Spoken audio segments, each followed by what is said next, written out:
গরিব পরিবার পিছু একজন মহিলার অ্যাকাউন্টে ১,০০,০০০ টাকা বছরে। এদিন রাহুল বলেন, কংগ্রেস সরকার দেশের প্রতিটি গরিব পরিবারের একজন করে মহিলার অ্যাকাউন্টে ১,০০,০০০ টাকা পাঠাবে বছরে।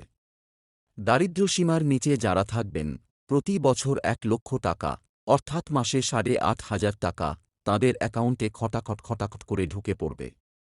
আর এক ঝটকায় দেশ থেকে দারিদ্র্য মুছে দেওয়া হবে। এদিনের সভায় যথারীতি বিজেপিকে তোপের পর তোপও দাগেন রাহুল। মোদিকে খোঁচা মেরে বলেন, ১,৫২০ জন শিল্পপতির ঋণ মকুব করেছেন প্রধানমন্ত্রী। কিন্তু সেই অর্থে ১,০০০ দিনের কাজের ২-৪ বছরের টাকা দেওয়া যেত। পাশাপাশি তাঁর দাবি, মূল্যবৃদ্ধি ও বেকারত্বই দেশের সবচেয়ে বড় সমস্যা। কিন্তু সংবাদ মাধ্যমও সেই সমস্যাকে সেভাবে তুলে ধরছে না।